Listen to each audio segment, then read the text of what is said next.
नमस्कार दोस्तों, चलिए जानते हैं उत्तर प्रदेश की 25 फटाफट बड़ी खबरों को सिर्फ 10 मिनट में। लेकिन इससे पहले आप इस वीडियो को कहां से देख रहे हैं, कमेंट में बताना बिल्कुल ना भूलें। लखनऊ में एलपीजी की किल्लत बढ़ने लगी है। इसे देखते हुए जिलाधिकारी ने संबंधित अधिकारियों को सख्त निर्देश दिए हैं कि गैस की कालाबाजारी पर कड़ी निगरानी रखी जाए। प्रशासन का कहना है कि पेट्रोल, डीजल और एलपीजी की आपूर्ति का बड़ा हिस्सा जिस क्षेत्र से आता है, वहां फिलहाल हालात सामान्य नहीं है। इसी वजह से सप्लाई प्रभावित होने की आशंका है। ऐसे में किसी भी तरह की जमाखोरी या कालाबाजारी को रोकने के लिए अधिकारियों को सतर्क रहने को कहा गया है। जिलाधिकारी ने आपूर्ति विभाग और अन्य संबंधित एजेंसियों को निर्देश दिया है कि गैस एजेंसियों पर नियमित जांच की जाए और कहीं भी अनियमितता मिलने पर तुरंत कार्रवाई की जाए ताकि आम लोगों को एलपीजी की कमी का सामना न करना पड़े। गोंडा में किसानों के लिए अच्छी खबर है। जिले के करीब 4.44 लाख किसानों को जल्द ही किसान सम्मान निधि की 22वीं किस्त मिलने वाली है। केंद्र सरकार की प्रधानमंत्री किसान सम्मान निधि योजना के तहत 13 मार्च को किसानों के बैंक खातों में 2000 रुपए की राशि भेजी जाएगी। इसके लिए कृषि विभाग और प्रशासन ने तैयारियां पूरी कर ली। इस योजना के तहत पात्र किसानों को हर साल 6000 रुपए की आर्थिक सहायता 3 किस्तों में दी जाती है। 22वीं किस्त के रूप में 2000 रुपए सीधे डीबीटी के माध्यम से किसानों के खातों में ट्रांसफर किए जाएंगे, जिससे जिले के लाखों किसानों को राहत मिलेगी।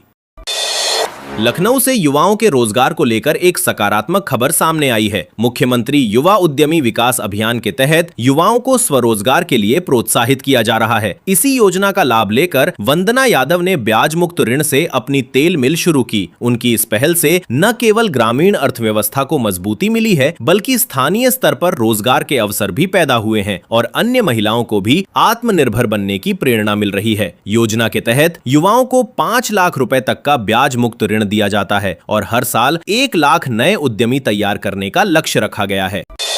उत्तर प्रदेश में बच्चों और गर्भवती महिलाओं के पोषण को बेहतर बनाने के लिए नई पहल की गई है। सरकार ने रेसिपी आधारित खास पोषण आहार उपलब्ध कराने की योजना को मंजूरी दे दी है। इसके लिए करीब 301 करोड़ रुपए के फंड को स्वीकृति मिली है। इस योजना के तहत आंगनबाड़ी केंद्रों के माध्यम से बच्चों और गर्भवती महिलाओं को पौष्टिक और संतुलित भोजन उपलब्ध कराया जाएगा ताकि कुपोषण को कम किया जा सके और स्वास्थ्य में सुधार हो सके। उत्तर प्रदेश में स्टार्टअप्स को बढ़ावा देने के लिए चल रही स्टार्ट इन यूपी पहल के तहत अब तक 3000 से ज्यादा स्टार्टअप्स को आधिकारिक पहचान दी जा चुकी है। राज्य सरकार इन नवाचार आधारित कंपनियों को आगे बढ़ाने के लिए आर्थिक मदद भी दे रही है। जानकारी के मुताबिक सरकार अब तक करीब 58 करोड़ रुपए का इंसेंटिव स्टार्टअप्स को वितरित कर चुकी है, जिससे युवाओं को नए कारोबार शुरू करने और रोजगार के अवसर बढ़ाने में मदद मिल रही है। योगी आदित्यनाथ ने प्रदेश की कानून व्यवस्था की समीक्षा करते हुए अधिकारियों को सख्त निर्देश दिए हैं। उन्होंने कहा कि आने वाले पर्व त्योहारों और उप निरीक्षक भर्ती परीक्षा के दौरान सुरक्षा व्यवस्था पूरी तरह मजबूत रखी जाए। साथ ही चेतावनी दी गई कि शांति व्यवस्था से खिलवाड़ करने वाले किसी भी व्यक्ति के खिलाफ कड़ी कार्रवाई की जाएगी। बरेली में व्यावसायिक एलपीजी सिलेंडर की किल्लत से कारोबारियों की परेशानी बढ़ गई है। कमी के चलते सिलेंडर ब्लैक में करीब 2500 रुपए तक बिकने की खबरें सामने आ रही हैं। इससे बेकरी, रेस्टोरेंट और ढाबा संचालकों पर संकट गहरा गया है, क्योंकि गैस की कमी के कारण उनका कामकाज प्रभावित हो रहा है। हरदोई में रिश्वतखोरी का एक बड़ा मामला सामने आया है। यहां केंद्रीय अन्वेषण ब्यूरो यानी सीबीआई की टीम ने बसपा के पूर्व जिलाध्यक्ष सुरेश चौधरी को 45,000 रुपए की रिश्वत लेते हुए रंगे हाथ गिरफ्तार किया है। आरोप है कि वो लोन पास कराने के नाम पर रिश्वत मांग रहे थे। कार्रवाई के बाद संबंधित विभाग में हड़कंप मच गया है और मामले की आगे जांच की जा रही है। नोएडा इंटरनेशनल एयरपोर्ट की कनेक्टिविटी को बेहतर बनाने के लिए बड़ा कदम उठाया गया है। एयरपोर्ट को दिल्ली, गुरुग्राम और फरीदाबाद से ग्रीनफील्ड एक्सप्रेसवे के जरिए जोड़ा जाएगा। इस परियोजना के लिए करीब 3631 करोड़ रुपए के बजट को मंजूरी दी गई है। इससे यात्रियों को एयरपोर्ट तक तेज और सुगम कनेक्टिविटी मिलने की उम्मीद है और क्षेत्र में विकास को भी गति मिल सकती है।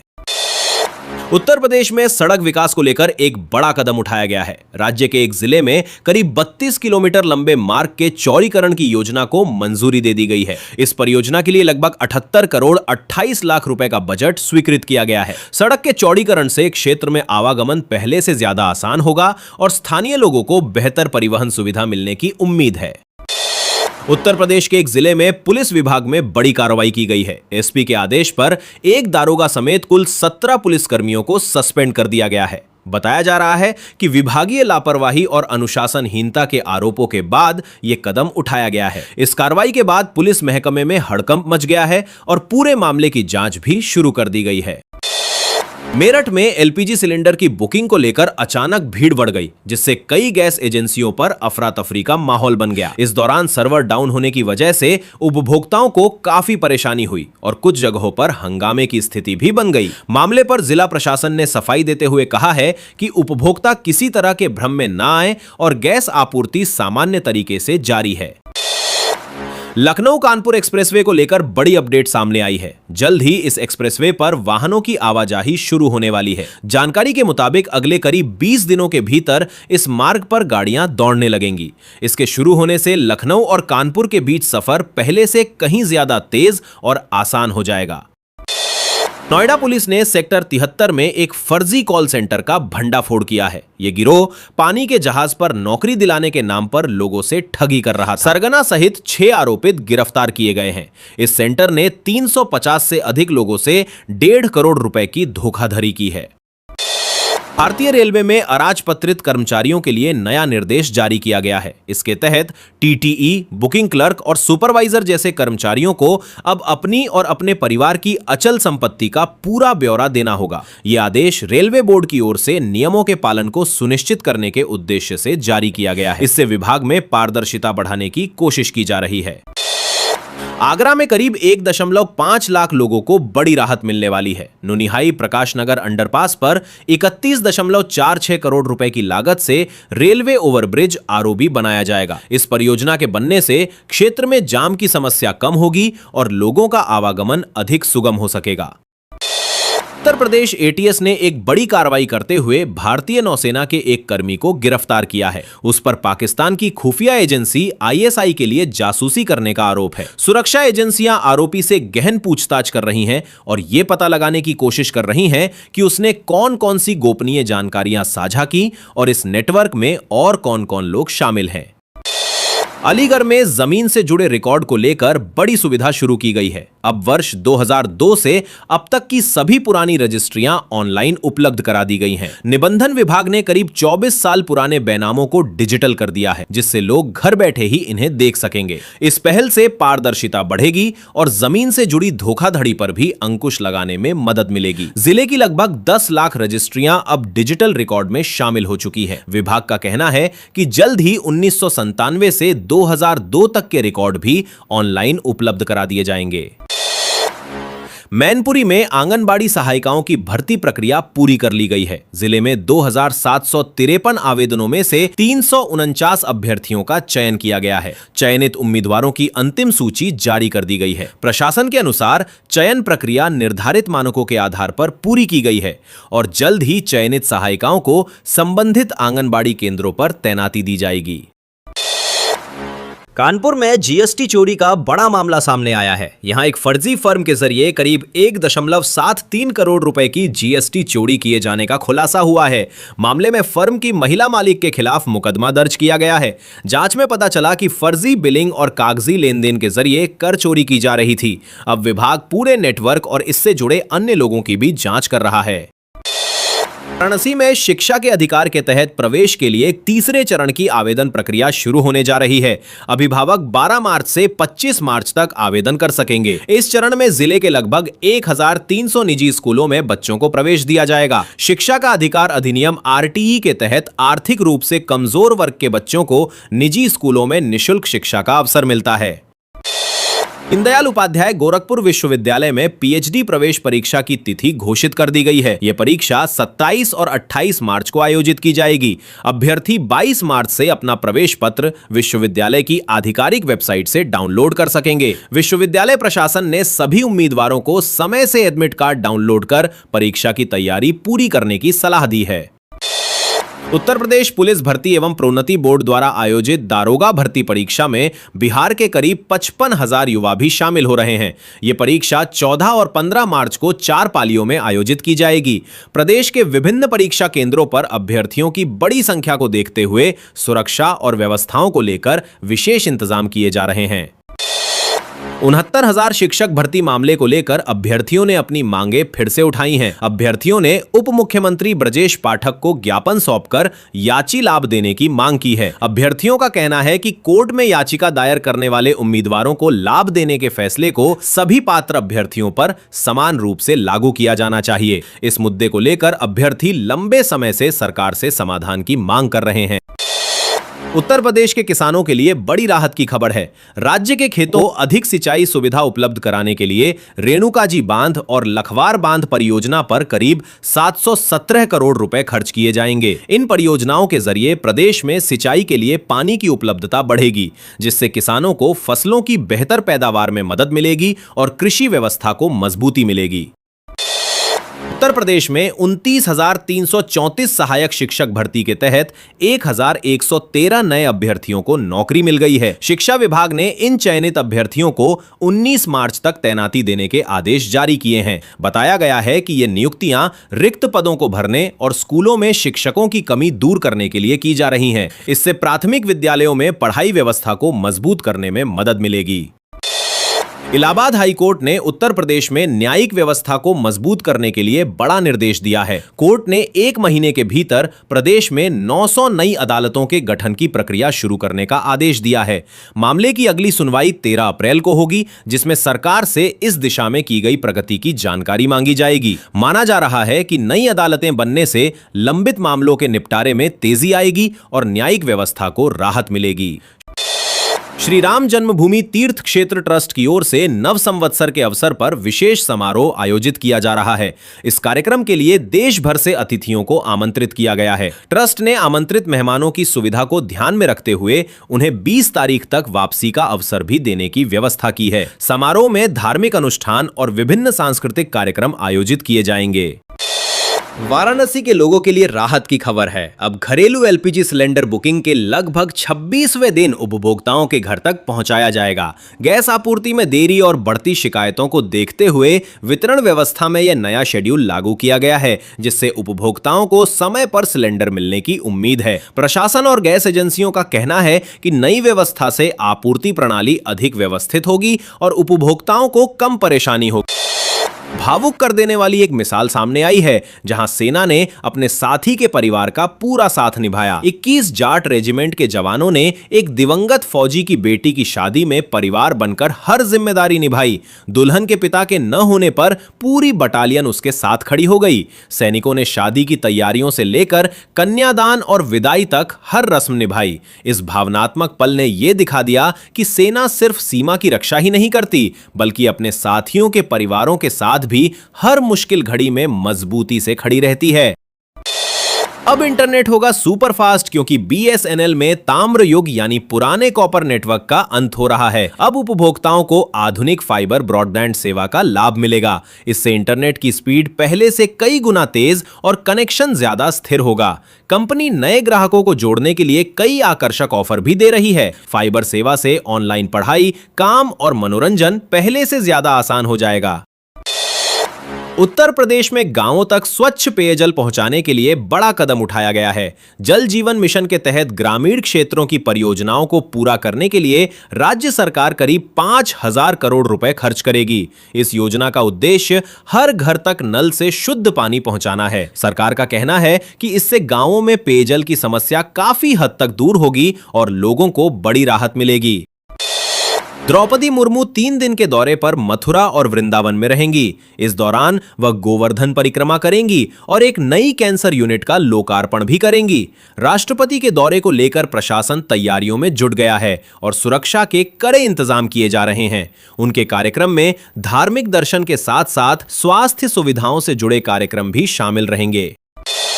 उत्तर प्रदेश में 2026 के पंचायत चुनाव को लेकर अनिश्चितता बनी हुई है। मुरादाबाद की 643 ग्राम पंचायतों में मौजूदा प्रधानों का कार्यकाल मई 2026 में समाप्त हो रहा है, लेकिन चुनाव की तारीखें अभी घोषित नहीं हुई हैं। पंचायती राज मंत्री के दावों के बावजूद समय पर चुनाव होने की संभावना कम दिखाई दे रही है। ऐसे में पंचायतों का कामकाज प्रभावित न हो, इसके लिए सरकार प्रशासक नियुक्त करने का विकल्प भी देख रही है। आगरा में 14 और 15 मार्च को पुलिस उप निरीक्षक भर्ती लिखित परीक्षा आयोजित होगी। ये परीक्षा जिले के 28 केंद्रों पर 2 पालियों में कराई जाएगी। बैठक में दीपक कुमार ने नकल या किसी भी तरह की गड़बड़ी पर सख्त कार्रवाई के निर्देश दिए। निष्पक्ष और पारदर्शी परीक्षा सुनिश्चित करने के लिए प्रशासन ने कड़े सुरक्षा इंतजाम भी किए हैं। उत्तर प्रदेश को एडवेंचर टूरिज्म का बड़ा केंद्र बनाने की तैयारी शुरू हो गई है। उत्तर प्रदेश में अब पर्यटक पैराग्लाइडिंग, बंजी जंपिंग और वाटर स्पोर्ट्स जैसी रोमांचक गतिविधियों का आनंद ले सकेंगे। सरकार का लक्ष्य राज्य में पर्यटन को बढ़ावा देना और युवाओं के लिए नए रोजगार के अवसर पैदा करना है। इसके लिए कई स्थानों पर एडवेंचर गतिविधियों की सुविधाएं विकसित की जा रही हैं, जिससे प्रदेश का पर्यटन और आकर्षक बनेगा। आम आदमी पार्टी ने महंगाई के मुद्दे पर आंदोलन की घोषणा की है। पार्टी 14 मार्च को उत्तर प्रदेश के सभी जिला मुख्यालयों पर प्रदर्शन करेगी। इस दौरान कार्यकर्ता बढ़ती महंगाई और आम लोगों पर पड़ रहे आर्थिक बोझ के खिलाफ आवाज उठाएंगे। पार्टी नेताओं का कहना है कि जनता को राहत दिलाने के लिए सरकार पर दबाव बनाया जाएगा। बाराबंकी जिला किसान गोल्डन कार्ड बनाने में प्रदेश में तीसरे स्थान पर पहुंच गया है। रामपुर और औरैया के बाद बाराबंकी ने 87.07% लक्ष्य हासिल किया है। इस उपलब्धि से जिले के किसानों को योजनाओं का लाभ लेने में और सुविधा मिलेगी तथा प्रशासन ने इसे बड़ी सफलता बताया है। उत्तर प्रदेश में स्मार्ट मीटर वाले बिजली उपभोक्ताओं के लिए जरूरी सूचना जारी की गई है। जिन उपभोक्ताओं ने अभी तक अपना बिजली बिल या रिचार्ज नहीं कराया है, उन्हें जल्द ये काम पूरा करना होगा। विभाग ने चेतावनी दी है कि तय समय तक भुगतान न करने पर 13 मार्च से बिजली आपूर्ति काट दी जाएगी। इसलिए स्मार्ट मीटर उपभोक्ताओं को समय रहते रिचार्ज या बिल भुगतान करने की सलाह दी गई है। चालू वित्तीय वर्ष के लिए अग्रिम कर की चौथी और अंतिम किस्त जमा करने की अंतिम तिथि 15 मार्च है। यदि कुल कर देयता 10,000 रुपए से अधिक है तो अग्रिम कर का भुगतान अनिवार्य है। समय पर भुगतान नहीं करने पर प्रति माह 1% ब्याज देना होगा। इसलिए करदाताओं को सलाह दी गई है कि तय समय सीमा से पहले अग्रिम कर जमा कर दें ताकि अतिरिक्त ब्याज से बचा जा सके। सहारनपुर में मुनाफे का लालच देकर 2 लोगों से 39.58 लाख रुपए की ठगी का मामला सामने आया है। पीड़ितों की शिकायत पर एसएसपी के आदेश के बाद पुलिस ने मुकदमा दर्ज कर लिया है। पुलिस अब पूरे मामले की जांच कर रही है और आरोपितों की तलाश में जुट गई है। मौसम में बदलाव के कारण नाक, कान और गले से जुड़े मरीजों की संख्या बढ़ने लगी है। जिला अस्पताल में रोजाना करीब 50 से 60 मरीज इलाज के लिए पहुंच रहे हैं। डॉक्टरों का कहना है कि बदलते मौसम और संक्रमण की वजह से ऐसी समस्याएं बढ़ रही हैं, इसलिए लोगों को सावधानी बरतने की सलाह दी गई है। पॉलिटेक्निक छात्रों को नामांकन का अंतिम मौका दिया गया है। Board of technical education Uttar Pradesh BTEUP का पोर्टल 11 और 12 मार्च को दोबारा खोला जाएगा। इस संबंध में प्रधानाचार्यों को जरूरी निर्देश जारी किए गए हैं ताकि जिन छात्रों का नामांकन अभी तक नहीं हो पाया है वे इस अवसर का लाभ लेकर अपनी प्रक्रिया पूरी कर सकें। उत्तर प्रदेश में आने वाले दिनों में बिजली की मांग बढ़ने की संभावना है। अनुमान है कि प्रदेश में बिजली की डिमांड 22,000 मेगावाट तक पहुंच सकती है। बढ़ती गर्मी और खपत के कारण बिजली कंपनियों पर आपूर्ति बनाए रखने का दबाव बढ़ेगा। बिजली विभाग ने मांग को पूरा करने के लिए तैयारियां शुरू कर दी हैं ताकि उपभोक्ताओं को किसी तरह की परेशानी ना हो। उत्तर प्रदेश के 300 श्रमिक अब इजरायल नहीं जाएंगे। सुरक्षा कारणों को देखते हुए ये यात्रा फिलहाल रोक दी गई है। ये फैसला national skill development corporation NSDC और विदेश मंत्रालय भारत सरकार ने मिलकर लिया है। अधिकारियों का कहना है कि हालात सामान्य होने के बाद आगे की प्रक्रिया पर फैसला किया जाएगा।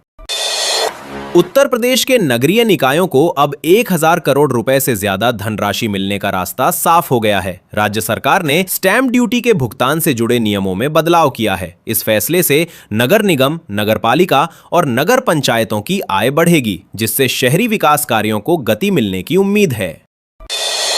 डॉक्टर लालजी प्रसाद निर्मल, जो डॉक्टर अंबेडकर महासभा ट्रस्ट के अध्यक्ष हैं, ने योगी आदित्यनाथ से मुलाकात की। उन्होंने उत्तर प्रदेश में जाति सूचक गांवों के नाम बदलने का अनुरोध किया। उनका कहना है कि ऐसे नाम दलित समाज के लिए अपमानजनक हैं, इसलिए इन्हें बदला जाना चाहिए। इस मुद्दे को लेकर उन्होंने मुख्यमंत्री को ज्ञापन भी सौंपा। आसाराम बापू ने राम मंदिर में रामलला के वीआईपी दर्शन किए। वो 3 वाहनों के काफिले के साथ अति विशिष्ट शंकराचार्य द्वार से मंदिर परिसर पहुंचे। दर्शन के बाद उन्होंने हनुमानगढ़ी जाने की कोशिश की, लेकिन सीढ़ियां नहीं चढ़ सके। इस दौरान सुरक्षा के विशेष इंतजाम भी किए गए थे। नाबालिग से दुष्कर्म मामले में सजा याफ्ता आसाराम बापू बुधवार को अयोध्या पहुंचे और राम मंदिर में रामलला के दर्शन किए। 3 वाहनों का काफिला आदि शंकराचार्य द्वार से मंदिर परिसर में पहुंचा, जहां उन्हें विशिष्ट मेहमान की तरह दर्शन कराया गया। बरेली में व्यावसायिक एलपीजी सिलेंडर की किल्लत से कारोबारियों की परेशानी बढ़ गई है। बाजार में इसकी कीमत ब्लैक में करीब 2500 रुपए तक पहुंच गई है। सिलेंडर की कमी के कारण बेकरी, रेस्टोरेंट और ढाबा संचालकों के सामने कामकाज चलाना मुश्किल हो रहा है। कारोबारियों का कहना है कि जल्द आपूर्ति सामान्य नहीं हुई तो व्यापार पर बड़ा असर पड़ सकता है। उत्तर प्रदेश में वित्तीय वर्ष 2026 से 27 के लिए 1793 मदिरा दुकानों के आवंटन की ई लॉटरी प्रक्रिया शुरू हो गई है। इच्छुक आवेदक उत्तर प्रदेश आबकारी विभाग की आधिकारिक वेबसाइट पर जाकर ऑनलाइन आवेदन कर सकते हैं। विभाग के अनुसार पूरी प्रक्रिया पारदर्शिता बनाए रखने के लिए ई लॉटरी प्रणाली के माध्यम से कराई जा रही है। अंतर्राष्ट्रीय क्रिकेट परिषद ने आईसीसी टी20 विश्व कप 2026 के फाइनल के बाद प्राइज मनी का ऐलान कर दिया है। इस टूर्नामेंट में हिस्सा लेने वाली सभी 20 टीमों को इनामी राशि मिली है। भारत से लेकर ओमान तक सभी टीमों को उनकी प्रदर्शन के आधार पर अच्छी खासी रकम दी गई है। उत्तर प्रदेश में बच्चों और गर्भवती महिलाओं के पोषण को बेहतर बनाने के लिए नई पहल की गई है। सरकार ने रेसिपी आधारित खास पौष्टिक भोजन योजना के लिए 301 करोड़ रुपए के फंड को मंजूरी दी है। इस योजना के तहत आंगनबाड़ी केंद्रों पर बच्चों और गर्भवती महिलाओं को संतुलित और पौष्टिक आहार दिया जाएगा, जिससे कुपोषण कम करने में मदद मिलेगी। उत्तर प्रदेश में स्टार्ट इन यूपी पहल के तहत 3000 से ज्यादा स्टार्टअप्स को पहचान मिल चुकी है।